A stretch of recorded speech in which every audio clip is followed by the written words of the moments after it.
ஆண்டவரும் இரட்சகருமான இயேசு கிறிஸ்துடைய இன்பமான நாமத்தில் இந்த ஞாயிறு விசேஷித்த ஆராதனை உலகமெல்லாம் நடக்கிற இந்த நேரத்தில் விசுவாசம், உயிருள்ள விசுவாசம், விசுவாசத்தினுடைய மகிமை இவைகளை குறித்து நாம் சிறிது நேரம் தியானிப்போம்.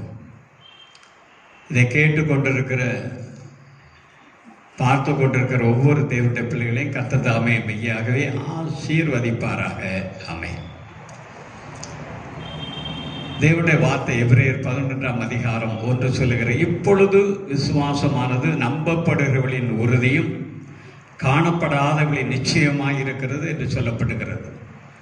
நம்பப்படுகிறவருடைய உறுதி, காணப்படாதவருடைய நிச்சயம் விசுவாசம். ஆனால் ஆங்கில மொழிபெயர்ப்பிலே சொல்லப்படுகிறது, இப்பொழுது என்கிற வார்த்தையில் இருக்கிறது. இப்பொழுது, நவ், இப்பொழுது விசுவாசமானது அது நம்பப்படுவருடைய உறுதி, காணப்படாதவருடைய நிச்சயம் என்று எழுதப்பட்டிருக்கிறது. ஆகவே இப்பொழுது விசுவாசம் என்று சொல்லப்பட்டிருக்கனாலே விசுவாசமானது எதிர்காலத்தில் வருவதல்ல, இப்பொழுது நடக்கக்கூடியதான் விசுவாசம். விசுவாசம், நம்பிக்கை ரெண்டுக்கு வித்தியாசம் உண்டு. நம்பிக்கை என்று சொல்லுகிற போது நாம் கண்களால் கண்ட ஒரு பொருளை நம்புவது. அதில் விசுவாசம் என்பது காணாத ஒன்றை இருப்பதை போல விசுவாசிப்பது தான் விசுவாசம். ஆக இந்த விசுவாசம் சாதாரண விசுவாசம், உயிருள்ள விசுவாசம், மலைகளை பெயர்க்கத்தக்கது விசுவாசம் என்ற அநேக வழிகள் உண்டாலும் இந்த உயிருள்ள விசுவாசம் மிக நல்லது. பெரும்பாடுள்ள ஸ்திரீ, அவளுக்கு இருந்த விசுவாசம் உயிருள்ள விசுவாசம். அவளுடைய சரீரத்தினுடைய ஆடையை தொட்டால் நான் குணமாவே என்கிற ஒரு விசுவாசம், உயிருள்ள விசுவாசம். யாக்கோபுடைய நிருபத்தில் சொல்லப்பட்டிருக்கிறது, சாதாரண விசுவாசம் பிசாசுகளுக்கு கூட உண்டு. ஆக பிசாசுகள் கூட இயேசு மெய்யான தேவன் என்று நடுங்குகிறது என்று எழுதப்பட்டிருக்கிறது. ஆக இந்த உயிருள்ள விசுவாசம் இருந்தால் மட்டுமே இன்றைக்கு நம்முடைய வாழ்க்கையில் அற்புதங்களை சாதிக்க முடியும். எந்த ஒரு காரியத்திலும், எந்த ஒரு வரத்திலும் விசுவாசத்தை நாம் இணைப்போம் என்றால் அது பல மடங்கு ஆசீர்வாதத்தை தரும். செபத்திலே விசுவாசத்தை இணைத்தால் அற்புதங்கள் நடக்கும். குணமாக்குற காரியங்களில் விசுவாசம் நடந்தால் அதிசயங்கள் நடக்கும். ஆக விசுவாசம் இல்லாத எந்த ஒரு காரியமும் அது 100க்கு 100 பலனை நாம் பெற்றுக்கொள்ள முடியாது. விசுவாசம், அந்த பூரணமான அந்த உயிருள்ள விசுவாசம் இல்லாதபடினால்தான் தெய்வ பிள்ளைகள் இன்றைக்கு அநேகர் அதிசயங்களை, அற்புதங்களை காணாதபடி காணப்படுகிறார்கள். அந்த உயிருள்ள விசுவாசம், அது அந்த விசுவாசத்தை தருகிறவரும் கர்த்தர் தான், விசுவாசத்தை முடித்து வைப்பவரும் கர்த்தர் தான். ஆக விசுவாசத்தை கர்த்தர் நமக்கு தர வேண்டும். ஆகவே நாம் எப்படி அந்த விசுவாசம் நமக்கு கிடைக்கும்? நாம் நீதியோடு வாழ்கிற போது, நாம் தேவனை பிரியப்படுத்தி வாழ்கிற போது கர்த்தர் அந்த விசுவாசத்தை நமக்குள்ளே போடுகிறார். விசுவாசத்தில் இன்னும் பார்க்கிற போது விசுவாசத்தை காட்டில் விசுவாச வரம் நம்முடைய வாழ்க்கையில் இருக்கும் என்றால் அது நிச்சயமாக உடன்தானே ஒரு அற்புதத்தை கொண்டு வரும். விசுவாச வரம் உண்டும். ஆவிக்குரிய வரங்களிலே ஆமென், கனிகளிலும் விசுவாசத்தை பார்க்கலாம், வரங்களிலும் விசுவாசத்தை பார்க்கலாம். வரங்களில் உள்ள விசுவாசமானது அற்புதங்களை செய்யக்கூடியது. கனிகளுடைய விசுவாசமானது அது நம்முடைய பண்புகளை மிளரச் செய்யக்கூடியது. ஆகிய வரங்களில் இருக்கிற அந்த விசுவாசம் நம்முடைய வாழ்க்கையின் ஒவ்வொரு நாடிகளிலும், ஒவ்வொரு நிகழ்ச்சிகளிலும் நமக்கு விசுவாச வரத்தை கர்த்தர் வைத்திருப்பார் என்றால் அதை கொண்டு இந்த உலகத்தில் அதிசயங்களையும் ஆச்சரியமான ஊழியங்களையும் செய்து தேவனுடைய நாமத்தை உயர்த்த முடியும் என்று சொல்லப்படுகிறது. ஆக காணப்படாதவைகளை குறித்த ஒரு நிச்சயத்தை கர்த்தர் இன்றைக்கு தேவன் நம்முடைய பிள்ளைகளுக்கு தர விரும்புகிறார். காணப்படாதவைகளை குறித்த நிச்சயம்தான் விசுவாசம் என்று சொல்லப்படுகிறது. ஆங்கிலத்திலே அந்த நவ், இப்பொழுது என்று சொல்லப்படுகிறது. நாம் இன்னும் உற்சாகத்தோடு நம்ப வேண்டும், விசுவாசிக்க வேண்டும். இப்பொழுது நீ விசுவாசித்தால் ஆமென், அற்புதங்களை நீ காணலாம் என்று சொல்லப்பட்ட யாக்கோபு 2ஆம் அதிகாரம் 19, தேவன் ஒருவர் உண்டு என்று நீ விசுவாசிக்க வேண்டும் என்று எழுதப்பட்டிருக்கிறது. ஏனால் பேய்கள் கூட அது விசுவாசத்தை நடுங்குகிறது. அந்த தேவன் ஒருவன் உண்டு என்பதை நீ விசுவாசி. அந்த தேவன் இயேசு என்று நீ விசுவாசிக்க வேண்டும் என்று வேதம் சொல்கிறது. அந்த இயேசு ஒரு முறை நமக்காக மரித்து ஜீவ பலியாக தன்னுடைய ஜீவனை கொடுத்து அவர் மரித்து உயிரோடு இன்றைக்கு நம்மத்தில் இருக்கிறார் என்று நீ விசுவாசிக்க வேண்டும். இப்படியாய் விசுவாசத்தை குறித்து ஜீவ வார்த்தைகள் தெளிவாய் இருக்கிறது. அந்த விசுவாசத்தினுடைய தலைமையே இயேசுதான். அந்த விசுவாசத்தினுடைய தலைமையான இயேசுதான் அவர் தேவனாக கடவுளாக இன்றைக்கு உயிரோடு நம் மத்தியில் இருக்கிறவராய் காணப்படுகிறார். இதை குறித்து நாம் இன்னும் ஆழமாய் பார்ப்போம் என்றால் யோவானுடைய சுவிசேஷம் 11ஆம் அதிகாரம் 21 40 உள்ள வசனங்களிலே மிக அழகாக இந்த ஜீவன் உள்ள விசுவாசத்தை குறித்து நாம் பார்க்கலாம். அங்கு ஒரு அழகான உரையாடல் சிறப்பாக நடக்கிறதை கண்டுகொள்ளலாம். மார்த்தாளுக்கும் இயேசுக்கும் நடக்கிற அந்த உரையாடல் மிக இனிமையானது, மிக அழகானது, விசுவாசத்தை உயிரோடு எழுப்பக்கூடியதாக இருக்கிறது. யோவான் 11:21 மார்த்தாள் இயேசுவிடத்தில் வந்து, ஆண்டவரே, நீர் என்னோடு இங்கே இருந்தீரானால் என் சகோதரன் மரித்திருக்க மாட்டான். நீர் மட்டும் எங்களோடு கூட ஜீவித்திருப்பீரானால், எங்களோடு கூட இருந்திருந்தால் என் சகோதரன் ஒரு நாளும் மரித்திருக்க மாட்டான் என்று சொல்லுகிறார். அப்போது இயேசு ஆச்சரியமான ஒரு பதிலை கொடுக்கிறார். 23ஆம் வசனத்திலே இயேசு அவளை நோக்கி, உன் சகோதரன் உயிர் தெழுந்திருப்பான் என்றார். உன் சகோதரன் உயிர் தெழுந்திருப்பான் என்றார். ஆமென். உயிர் தெழுவான் என்று சொல்லவில்லை, அவன் உயிர் தெழுந்திருப்பான். நான் இல்லாவிட்டாலும் நீ விசுவாசித்தால், நீ தேவனை விசுவாசித்தால், தேவனுடைய வார்த்தை விசுவாசித்தால் உன் சகோதரன் உயிர் தெழுந்திருப்பான். ஆமென் என்று சொன்னார். ஆகவே அருமையானவர்கள் 24ஆம் வசனத்திலே மார்த்தாள் சொல்கிறார், உயிர்த்தெழுதல் நடக்கக்கூடிய நாளிலே என் சகோதரன் உயிர்த்தெழுவான் என்று நான் நம்புகிறேன் என்று சொன்னார். ஆண்டவர் சிரித்த வண்ணமாய் ஒருவேளை கூறியிருக்கலாம். 25ஆம் வசனத்தில் இயேசு அவளை நோக்கி, நானே உயிர்த்தெழுதலும் ஜீவனமாய் இருக்கிறேன், என்னை விசுவாசிக்கிறவன் மரித்தாலும் பிழைப்பான் என்று சொன்னார். என்னை விசுவாசிக்கிறவன் மரித்தாலும் பிழைப்பான். ஆகவே உயிர்த்தெழுதலும் ஜீவனமாய் இருக்கிற என்னை விசுவாசிக்கிறவள் எவளாக இருந்தாலும் அவள் மரித்து போனாலும் பிழைப்பான் என்று சொல்லப்படுகிறது. இந்த வார்த்தையை பிடித்து கொண்டுதான் சில இயக்கங்கள் இன்றைக்கு சொல்லி வருகிறார்கள். ஆமென். இரவாமை இயேசுவை நம்பினால் ஒரு நாளும் மரணமே இல்லை, இந்த உலகத்திலும் மரணமே இல்லை என்று சொல்வது சரியல்ல. ஏனென்றால் லாசரை ஆண்டவர், மரித்த லாசரை ஆண்டவர் உயிரோடு எழுப்பினார். ஆனால் லாசர் மறுபடியும் இறந்தான், மரித்து போனான். ஆனால் எப்போது அவன் மறுபடியும் பிழைப்பான், இரவாமை உள்ளவனாக எப்பொழுது காணப்படுவான் என்றால் 1 தெசலோனிக்கே 4ஆம் அதிகாரம் 16-17 வசனங்களை நாம் வாசிக்கிறது போல, கர்த்தருடைய அந்த எக்கால சத்தம் ஒலிக்கிற போது, வானதூதருடைய சத்தம் தொனிக்கிற போது, கர்த்தருடைய சத்தம் வருகிற போது அங்கே ஆமென் கிறிஸ்துவுகளாக மரித்தவர்கள் உயிரோடு கூட எழும்புவார்கள். ஆகவே உயிர்த்த லாசர் மறுபடியும் மரித்து போனான். மனிதன் ஒரு முறை பிறப்பதும் அவன் பின்பு நியாய தீர்த்து அவன் மரிப்பதும் மனுஷனுக்கு நியமிக்கப்பட்டிருக்க. ஒரு முறை அவன் பிறப்பான், பின்னாலே அவன் மரிப்பதும் மனுஷனுக்கு நியமிக்கப்பட்டிருக்கிறபடினாலே அந்த லாசர் மரித்து போனான். உயிர்த்த லாசர் மரித்து போனான். ஆனால் என்றைக்கு அவன் இரவாமை உள்ளவனாய் நிரந்தரமாக நித்தியத்திலே வாழ்வான் என்றால் அது இப்போது அல்ல. அது ஆண்டவருடைய அந்த மத்திய ஆகாயத்தில் இயேசு கிறிஸ்துடைய அந்த வருகையினுடைய முதல் பகுதியில் அந்த கால சத்தம் முழங்குகிற போதுதான் லாசர் மரித்து போன, கிறிஸ்துக்குள்ளாக மரித்து போன யாராக இருந்தாலும் அவர்கள் உயிரோடு கூட எழும்பி அந்த மத்திய ஆகாயத்தில் ஜீவிக்கிற அந்த ஆண்டவராக இயேசு கிறிஸ்துவோடு கூட அன்றிலிருந்து நித்திய காலமாக என்றைக்கும் சாவாமல் உயிரோடு கூட இருப்பார்கள் என்று சொல்லப்பட்டிருக்கிறது. ஆகவேதான் இயேசு சொன்னார், நானே உயிர்த்தெழுதலும் ஜீவனமாய் இருக்கிறேன், என்னை விசுவாசிக்கிறவன் மரித்தாலும் பிழைப்பான் என்று சொல்லப்பட்டிருக்கிறது. அல்லேலூயா. 39ஆம் வசனத்தில் இயேசு சொல்லுகிறார், இதோ லாசர் அவனை மூடி இருக்கிற கல்லை அப்புறப்படுத்துங்கள், லாசரை எழும்பி வா, அந்த கல்லை அப்புறப்படுத்துங்கள் என்று சொன்ன உடனே மார்த்தாள் சொல்லுகிறார், 4 நாள் ஆயிட்டு ஆண்டவரே நாருமே என்று சொல்லுகிறார். இயேசு சொல்லுகிறாரு, ஆமென். அவர் 40ஆம் வசனத்தை சொல்லுகிறார், நீ விசுவாசித்தால் தேவனுடைய மகிமை காண்பாய், நீ விசுவாசித்தால் தேவனுடைய மகிமை இன்றைக்கு காண்பாய்.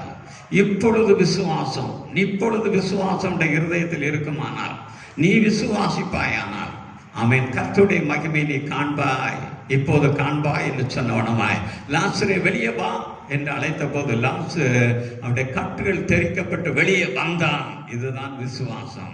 ஆகவே இந்த உயிருள்ள விசுவாசத்தை கர்த்தர் வைத்திருக்கிறார். இது மனுஷனால் கூடாததா? உண்டு, கூடும். அன்றைக்கு பெரும்பாடுள்ள ஸ்திரீக்கு அப்படிப்பட்ட ஒரு விசுவாசம் இருந்தது. ஆமென். நான் அவருடைய தொட்டால், ஆடையை தொட்டால் குணமாவேன் என்ற உயிருள்ள விசுவாசம் அவளுக்கு இருந்தது. வேத பரிசுத்தவான்களை பார்க்கிற போது அவர்களுக்கு அப்படிப்பட்ட ஒரு விசுவாசம் இருந்தது. ஆபிரகாமுக்கு அப்படிப்பட்ட விசுவாசம் இருந்தது. அப்படிப்பட்ட விசுவாசம் இருந்தபடினா அவன், ஆமென், வான நட்சத்திரங்களை, கடற்கரை மணலை பார்க்கிற போது கர்த்தர் சொன்ன அந்த வாக்கு தத்தம் தன்னுடைய வாழ்க்கையில நிறைவேறும் என்று சொல்லி தன் சந்ததியிலே, ஆமென், இப்படியாய் ஜனங்கள் பலிகி பெருகுவார்கள், என் சந்ததி இவ்வளவாய் பலிகி பெருகும் என்று அவன் விசுவாசித்தான். அப்படிப்பட்ட விசுவாசத்தை கர்த்தர் கொடுத்தார். இன்றைக்கு தேவனுடைய பிள்ளைகள் இப்படிப்பட்ட உயிருள்ள விசுவாசம் இல்லாதபடினாலே ஜீவனற்றவர்களாக செபித்து செபித்து சோர்ந்து போகிறவர்களாய் காணப்படுகிறார்கள்.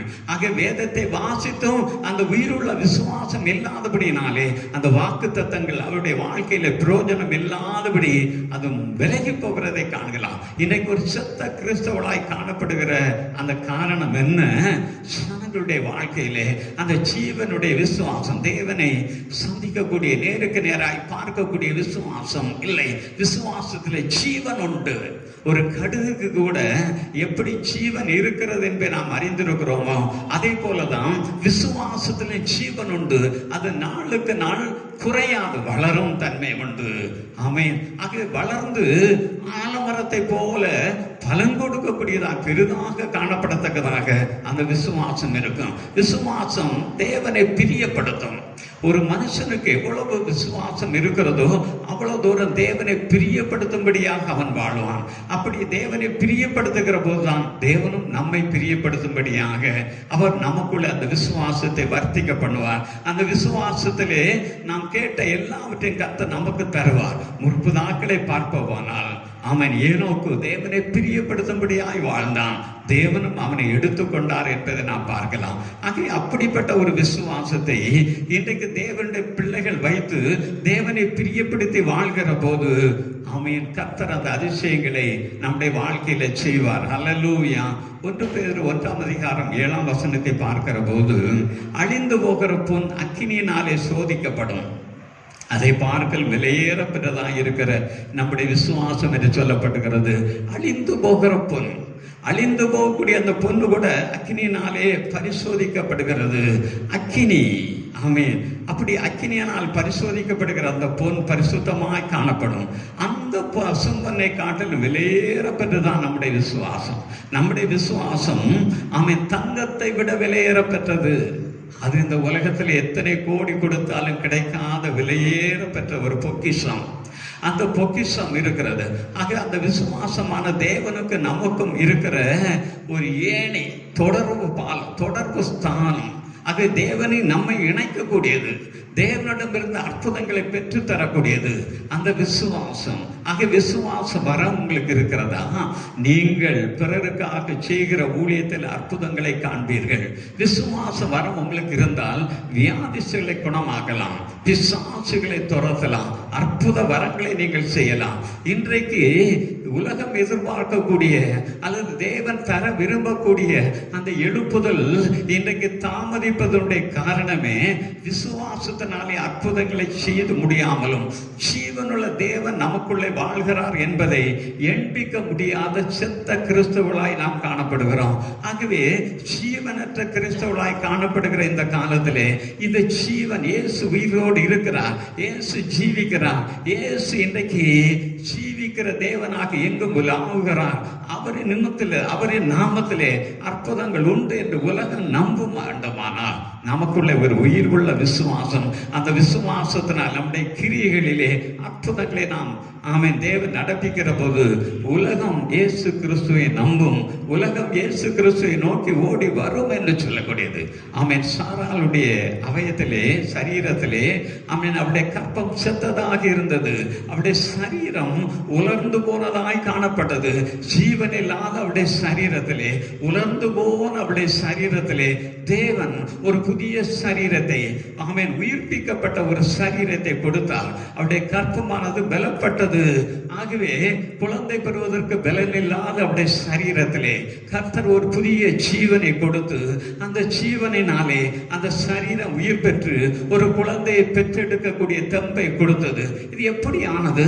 தேவன் சொன்னதை, ஆமீன், ஆபிரகாம் விசுவாசித்தான். ஆகவே அவன் விசுவாசித்தபடினாலே தேவன் அதை நீதியாக எண்ணினார். ஆமீன். ஆகவே நீதியாய் காணப்பட்டது. தேவன் சொன்னதை விசுவாசித்தான். விசுவாசிக்கிற போது அற்புதம் நடந்தது என்று சொல்லப்படுகிறது. மத்தேயு 9:20 பார்க்கிற போது, உங்கள் விசுவாசத்தின்படி ஆக கடவது, உங்கள் விசுவாசத்தின்படி ஆக கடவது என்று சொல்லப்படுகிறது. ஆமீன். உன் விசுவாசம் உன்னை ரட்சித்தது, உங்கள் விசுவாசத்தின்படி ஆக கடவுது. உங்களுக்கு எந்த அளவு விசுவாசம் இருக்கிறதோ அந்த அளவுக்கு உங்களுடைய வாழ்க்கையில அற்புதங்களை பெற்றுக்கொள்ள முடியும். ஒரு சின்ன அளவு இருக்கிறதா, அதற்கேற்ற அற்புதங்களை நீங்கள் பெற்றுக்கொள்ள முடியும். நீங்கள் தேவனை விசுவாசிக்கிற பார்வை எவ்வளவு தூரம் பலமாய் இருக்கிறதோ அந்த அளவுக்கு நீங்கள் விழுந்து போக மாட்டீர்கள். நீங்கள் ஜீவனுள்ள தேவன் பேரில் வைக்கிற விசுவாசத்தினுடைய அளவு அது அழுத்தம் கொடுக்கிறதாக இருக்குமானால், அது ஆழமானதாக பாறையாக இருக்குமானால், ஒரு ஜீவியத்தை எந்த சத்ருவும் அது தடுத்து நிறுத்த முடியாது. எதிர்காலத்தை குறித்த பயம், இன்றைக்கு நடக்கக்கூடிய இந்த வைரஸ்களை குறித்த ஒரு பயம், ஐயோ மரித்து விடுவோமோ என்ற ஒரு நடுக்கம், ஆமீன், இன்றைக்கு எதிர்காலத்தில் பொருளாதாரத்தை குறித்த ஒரு நடுக்கமும் பயம் வாழ்க்கையில் இன்று அதிகமாய் காணப்படுகிறது.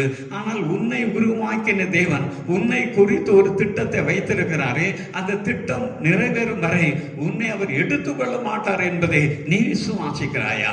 நீ விசுவாசித்து, என்னை உருவாக்கின தேவன் எனக்குள்ளே வைத்திருக்கிற அந்த ப்ராஜெக்ட் நிறைவேற என்னை தான் கர்த்தர் பயன்படுத்துவார் என்று உனக்குள்ளே அந்த ஜீவனுள்ள உயிருள்ள விசுவாசம் இருக்குமானால் உன்னுடைய வாழ்க்கையில எவ்வளவு மகிழ்ச்சியாய் காணப்படுவாய். ஆமீன். எந்த சத்ரு உன்னை ஒன்று செய்ய முடியாது. கர்த்தர் உன் அருகில இருந்து உன்னை பாதுகாக்கிறார். மெய்யாகவே சொல்லுகிறேன், நம்மேல் கரிசனை உள்ள தேவன், நம்மேல் அக்கறை உள்ள தேவன், அவர் ஜீவிக்கிற தேவன், நமக்கு தகப்பனாய் இருக்கிற தேவன் என்பதை நீ விசுவாசிக்க வேண்டும். மட்டுமல்ல, இந்த விசுவாசம் நம்மளை உந்தி தள்ளக்கூடியதாக இருக்கிறது என்று வேதம் சொல்லுகிறது. எபிரேயர் 11:7 விசுவாசத்தினாலே நோவா தற்காலத்திலே காணாதவைகளை குறித்து தேவ எச்சரிப்பு பெற்று பயபக்தி உள்ளவனாகி தன் குடும்பத்தை ரட்சிப்பதற்கு பேழை உண்டு பண்ணினான். அதனாலே அவன் உலகம் ஆக்கினைக்குள்ளானதென்று தீர்த்து விசுவாசத்தினால் உண்டாகும் நீதிக்கு சுதந்திரவாளியானான் என்று நோவாவை குறித்து எபிரேயர் புஸ்தகத்திலே வாசிக்கிறோம். அந்த நோவா என்ன செய்தான் என்றால், அவன் பேழை, கடவுள் தேவன் அவரை ஒரு பேழை உண்டு பண்ண சொன்னார். அந்த பேழை அல்லது கப்பல் எப்படி இருக்கும் என்று நோவாவுக்கு தெரியாது. ஆகவே நோவாவுக்கு தெரியாத அந்த பேழையை உண்டு பண்ண கர்த்தர் சொன்னதை அவன் அப்படியே விசுவாசித்தான். இரண்டாவதாக, பாலைவனத்திலே வாழக்கூடிய தான் ஒரு பேழை உண்டு பண்ணுவானால், ஒரு கப்பலை உண்டு பண்ணால் அது எப்படி கடலுக்கு செல்ல முடியும் என்று அவன் குழம்பாதபடி அவன் கர்த்தர் சொன்னான், கர்த்தர் அதை செய்வார் என்று விசுவாசித்தான். ஆகவே அவன் அந்த பேழை உண்டு பண்ணினான். உலகம் அவனை நகைத்திருக்கலாம், படகை செய்கிற தச்சர்கள் கூட அவனை நகைத்திருக்கலாம். ஆனால் அவனுக்குள்ள இருந்த விசுவாசம், ஆமென், அந்த பேழையை சிறப்பாக தேவன் எப்படி நோவாவுடைய இருதயத்திலே ஒரு தரிசனத்தை வைத்தாரோ, ஒரு வரைபடத்தை வைத்தாரோ, அந்த வரைபடத்தை அழகாக ஒரு பேழையாக உண்டு பண்ணினான். அந்த பேழை அந்த பேழை எதை காட்டுகிறது? ஒரு சபையை காட்டுகிறது. ஆகவே அந்த பேழையிலே நோவாவும் 8 பேரும் ரட்சிக்கப்பட்டார்கள். ஆனால் உலகம் பேழைக்குள்ள வரவில்லை. நோவா பேழைக்குள்ள இருந்தான். உலகம் பேழைக்கு வெளியே இருந்தது, கப்பலுக்கு வெளியே இருந்தது.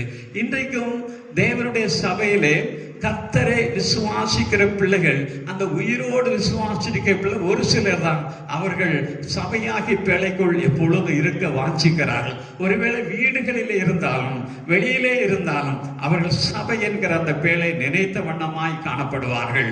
ஆனால் இன்று அநேக தேவனுடைய பிள்ளைகள் இந்த பேழை, இந்த சபையை குறித்து பாரம் இல்லாதவர்களாக உலகத்திலே உலாவி கொண்டிருக்கிறார்கள். அவர்கள் ஒரு நாளும் இந்த ஜீவனுள்ள விசுவாசத்தை பெற்றுக்கொள்ள கொள்ளாதபடி அவர்கள் அழிந்து போகிறதை நாம் பார்க்க முடிகிறது. அவருடைய ஆத்துமா அழிந்து போகிறது, அவருடைய ஆத்துமா சிதைந்து போகிறது, பிசாசினாலே கவரப்பட்டு போகிறது என்பதை பார்க்கலாம். ஆகவே அந்த சாராளுக்கு கொடுத்த அந்த உயிருள்ள சரீரமானது இன்றைக்கும் நம்மை உயிர்ப்பிக்க தேவன் ஆற்றல் உள்ளவராயிருக்கிறார். இன்றைக்கு ஒருவேளை செத்த நிலையிலே காணப்பட்டு சாராளை போல ஜீவன் இழந்த நிலையிலே காணப்படுகிற நம்முடைய ஆவியை கர்த்தருடைய பாதத்தில் வைப்போமானால் அதை அவர் பலப்படுத்தி நமக்குள்ள இந்த ஜீவன் உள்ள விசுவாசத்தை வைத்து இன்றைக்கு வல்லவன் காரியங்களை செய்ய நம்மளை தகுதிப்படுத்துவார் என்று நாம் பார்க்கலாம். ஆமென். நோவா அந்த ஜலப்பிரளயத்தை பற்றி ஆமென் ஒரு பேழை உண்டு பண்ண சொன்ன மாத்திரத்தில் அந்த பேழை உண்டு பண்ணி தன் சனங்களெல்லாம் அந்த பேழைக்குள் வர வேண்டும் என்று அவன் காத்து கிடந்தான், அழைத்தான். அந்த அழைப்பை எந்த ஒரு மனுஷனும் ஏற்றுக்கொள்ளவில்லை. ஆனால் உலகத்திலே காணப்பட்ட எல்லா மிருகங்களும் விசுவாசித்து அந்த பேழைக்குள் ஏறியது. கர்த்தருடைய அந்த உணர்வை விசுவாசித்து பேழைக்குள் ஏறியது. ஆனால் மிருகங்கள் பேழைக்குள்ளே வந்தது, மனுஷனோ பேழைக்கு வெளியே காணப்பட்டான். ஆகவே மனுஷர்கள் பேழைக்கு வெளியும் மிருகங்கள் இன்றைக்கு ரட்சிக்கப்படாத தேவனுடைய பிள்ளைகள் ஆண்டவரை அறிகிறது. தேவனை அறிந்த பிள்ளைகளோ தேவனை விட்டு வெளியே சாட பார்க்கிறார்கள். ஆக இப்படிப்பட்ட ஒரு அவலமான ஒரு நிலையை நாம் இன்றைக்கு என்ன செய்யலாம் பார்க்கலாம். நோவாவுக்கு இது எப்படி சாதித்தது என்று நாம் பார்க்க வேண்டுமானால், நோவாவுக்கோ வேதம் சொல்லுகிற நோவாவுக்கோ கர்த்தருடைய கண்களிலே கிருபை கிடைத்தது என்று சொல்லப்படுகிறது. நோவாவுக்கோ கர்த்தருடைய கண்களிலே கிருபை கிடைத்தது. அப்படி கர்த்தருடைய கிருபை தான் விசுவாசத்தை வளர்த்தோம். கர்த்தருடைய கிருபை ஒரு மனுஷனுக்குள்ளே நிரம்ப நிரம்ப நிரம்ப அவனுக்குள்ள அந்த விசுவாசம் நாளுக்கு நாள் வளர்ந்து கொண்டே இருக்கு. அல்லேலூயா, ஆமென். விசுவாசம் வளரும் தன்மை உடையது. இது மலைகளை பெயர்க்கத்தக்கதான விசுவாசம் என்று சொல்லப்படுகிறது. மலைகளை பெயர்க்கத்தக்க விசுவாசம். பெரிய பர்வதமே நீ எம்மாத்திரம். ஆமென். தேவனுடைய பிள்ளைகளுக்கு முன்பாய் நீ சமபூமியாய் மாறுவாய். நீ மாத்திரம் தேவனுடைய பிள்ளைகளுக்கு முன்பாய் நீ துரும்புதான் என்று சொல்லப்படக்கூடிய அளவுக்கு இருக்கிறது விசுவாசம். மலைகளை பெயர்க்கத்தக்கது, அற்புதங்களை சாதிக்கக்கூடியது விசுவாசம். காணப்படாத காரியங்களை கண்டுணரும்படியாய் செய்யக்கூடியது. அப்படிப்பட்ட விசுவாசத்தை குறித்து ஆண்டவர் பேசுகிற போது இது மனுஷனால் கூடாது, தேவனால் கூடும் என்று சொல்கிறார். தேவனால், இது மனுஷனால் கூடாது, தேவனாலே கூடும் என்று சொன்னார். அதே ஆண்டவர் மறுபடியும் சொல்லுகிறார். என்ன சொல்லுகிறார் என்றால், விசுவாசிக்கிறவனுக்கு எல்லாமே கூடும். ஆகவே தேவனாலேயும் கூடும், விசுவாசிக்கிறவனாலும் கூடும். அப்படியானால் தேவன் தனக்குத்தானே வைத்திருக்கிறதான அந்த ஜீவனுள்ள மலைகளை பெயர்க்கக்கூடிய விசுவாசத்தை கர்த்தர் தன்னை விசுவாசிக்கிற பிள்ளைகளுக்கும் அப்படிப்பட்ட ஒரு கிருபையை வைத்திருக்கிறார் என்று நாம் கண்டு நாம் தேவனை மகிமைப்படுத்த வேண்டும். விசுவாசிக்கிறவன் எல்லாம் கூடும். இன்னைக்கு அநேகர் சொல்லுறாங்க தேவனால் கூடும். உண்மைதான், தேவனால் கூடும் என்பது உண்மைதான். ஆனால் அதை விசுவாசிப்பது பெரிய காரியம் அல்ல. ஆனால் விசுவாசிக்க வேண்டியது, விசுவாசிக்கிறவனுக்கு எல்லாமே கூடும். உன்னால் முடியும். நீ தேவனை விசுவாசித்தால் உன்னாலே அற்புதங்களை செய்ய முடியும். உன்னாலே தேவனை மகிமைப்படுத்த எவ்வளவு அதிசயங்களை செய்ய முடியும். உன்னை கொண்டு மலைகளை பெயர்க்கக்கூடிய பலத்த காரியங்களை கர்த்தர் செய்ய முடியும். ஆகவே இதுதான் விசுவாசம். என்னால் முடியும், என்னை பலப்படுத்த கிறிஸ்துவனாலே எல்லாவற்றையும் எனக்கு பலன் உண்டு என்று சொல்லக்கூடிய காரியத்தை செய்யலாம். 5 அப்பங்களை 2 மீன்களை கொண்டு 5000 பேருக்கு போஷிக்க தேவனால முடியும். நாம் விசுவாசிப்போம். உலகம் விசுவாசிக்கிறது. ஆனால் ஆண்டவர் சொன்னாரு, மார்க் 16:17 சொன்னாரு, நீ பிசாசுகளை துரத்துவாய், நீ அவமான பாஷைகளை பேசுவாய், கொல்லும் நஞ்சை குடித்தாலும் தீங்கிழைக்காது, சர்ப்பங்களை நீ எடுப்பாய் கரங்களினால் என்று சொன்னாரே. அது யாருக்கு? தேவனுடைய பிள்ளையாய் உனக்கும் எனக்கும் தான். ஆகவே தேவன் 5 அப்பங்களை 2 மீன்களை கொண்டு 5000 பேர் போஷித்தாரே. அதே போல ஆமென், அந்த பிறவி சப்பானியான ஒரு மனிதன் ஆலயத்தினுடைய வாசலில் இருக்கிற போது, என்னிடத்தில் ஒன்றுமே இல்லை, என்னிடத்தில் இருக்கிறது உனக்கு தருகிறேன், இயேசுவின் நாமத்தில் எழும்பி நட என்று சொல்லுகிற போது அவன் எழும்பி நடந்தான். ஆகவே உன்னிடத்தில் என்ன இருக்கிறது? உன்னிடத்தில் தேவனுக்கு வைத்திருக்கிற அதிகாரத்தை எடுத்துக்கொண்டாயா? தேவன் உனக்கு வைத்திருக்கிற அதிகாரத்தை எடுத்துக்கொண்டு அவன் தேவனுடைய உயிருள்ள விசுவாசத்தை பற்றி கொண்டு நீ முடங்கி இருக்கிறாயா, அல்லது உலகத்திலே எழுந்து பிரகாசித்து தேவனுடைய நாமத்தை மகிமைப்படுத்து இன்றைக்கு எழுவேன் என்று ஒரு தீர்மானத்தை எடுக்க உன்னாலே முடியுமா? உனக்குள்ளே தேவனுடைய அற்புத வரங்கள் உண்டு. தேவன் உனக்குள்ளே ஜீவிக்கிறார். உனக்குள்ள உயிருள்ள விசுவாசம் உண்டு. ஆமென். உனக்குள்ளே தேவன் எல்லா ஆற்றலை வைத்திருக்கிறார். எல்லா கிருபை வரங்களை உனக்குள்ளே வைத்திருக்கிறார். அந்த ஆற்றலை எழும்பி பிரகாசி. உன்னால பெரிய காரியங்களை செய்ய முடியும் என்று நாம் பார்க்கலாம். கடைசியாக நாம் பார்க்கிற போது பெரிய பெரிய அற்புதங்களை செய்த கென்னத் ஹேகின் என்ற ஒரு தேவ மனுஷன் இருந்தான். அந்த மனிதன் அற்புத அடையாளங்களே தன்னுடைய காலங்களில் செய்து வந்தான். ஆனால் அப்படிப்பட்ட மனிதன் ஒரு காலத்தில் எப்படி இருந்தார் என்றால், ஒரு சிறு பையனாக 8 வயதாக வரையிலும் அவன் தன்னுடைய தாய் தகப்பனுடைய கரங்களிலே ஒரு குறையுள்ள குழந்தையாக, ஒரு குறைந்த ஒரு கட்டையான உருவமுள்ள குழந்தையாக, கால்கள் நீளம் இல்லாதபடி, அது ஒரு உணர்வற்ற நிலையில, பலவிதமான வியாதி பிடித்த அருவருக்கத்தக்க நிலையிலே காணப்பட்ட அந்த சிறுவனுடைய வாழ்க்கையிலே அவனை காப்பாற்றுவதற்கான அந்த தெம்பும் விசுவாசம் இல்லாதபடினாலே அந்த குழந்தையை கொண்டு விடலாமா என்று பெற்றோர்கள் நினைத்தார்கள். ஆனால் அவருடைய பாட்டி, விசுவாசம் உள்ள ஒரு பாட்டி, அந்த குழந்தையை நான் வளர்த்துகிறேன் என்று சொல்லி தன்னுடைய வீட்டிலே கொண்டு வளர்த்து கொண்டிருந்தார்கள். ஒரு நாள் ஒரு ஊழியக்காரன் வந்தான். வருகிற போதும் சொன்னான், நீ தேவனை விசுவாசிக்கிறாயா? உடைய வாழ்க்கையில ஒரு அற்புதம் நடக்கும் என்று நம்புகிறாய் என்று சொல்லுது. நான் விசுவாசிக்கிறேன் ஐயா. அந்த விசுவாசத்தை நான் பார்க்க துடிக்கிறேன் என்று சொன்னான். ஒரு நாள் அப்படியாய் ஆண்டவர் சொன்ன அந்த வசனத்தை அவன் செபித்து கொண்டிருக்கிற போது, அந்த வசனம் மார்க் 11:25, நீங்கள் விசுவாசம் உள்ளவர்களாகி செபத்தில் விரும்பி எவைகளை கேட்பீர்களோ அவைகளை எல்லாம் பெற்றுக்கொள்வோம் என்று விசுவாசிங்கள், அப்பொழுது அவைகள் கைகூடும் என்று சொன்னார்.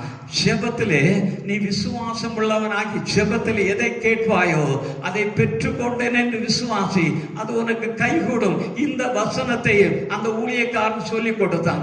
அப்படியே அந்த குழந்தை அந்த வசனத்தை அபியாசப்படுத்தி, ஆண்டவரே நான் விசுவாசிக்கிறேன், என்னுடைய வாழ்க்கையில் ஒரு அற்புதம் வேண்டும் என்று கேட்டுக்கொண்டிருக்கிற நாள், ஒரு நாள் அதிகாலை வேளையிலே அந்த ஆலயத்திலே மிக முக்கியமான திருவிழா நாளிலே தன்னுடைய பாட்டி ஆலயத்துக்கு அது ஒதுங்கி கொண்டிருக்கிற அந்த வேளையிலே ஆண்டவராகிய இயேசு அதிகாலையிலே வந்து அவனை பார்த்து கேட்கிறார், மகனே, நீ இன்றைக்கு ஒரு முழு மனிதனாக 16 வயதான உனக்கு ஒரு 16 வயதான ஒரு மனிதனை வாலிபனை போல நீ இருப்பாய். நீ தேவனை அவருடைய ஆலயத்துக்கு நடந்து சென்று அவரை ஆராதிப்பாய் என்ற விசுவாசம் உனக்கு இருக்கிறதா என்று கேட்டார்.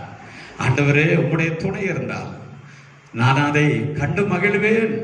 எனக்கு அந்த விசுவாசம் இருக்கிறது, என்னை குணமாக்க ஆண்டவரே என்று சொன்ன மாத்திரத்திலே ஆண்டவர் சொன்னாராம், இதோ 16 வயதுடைய அந்த ஒரு வாலிபனுக்குள்ள ஆடையை நீ உடுத்திக்கொள்.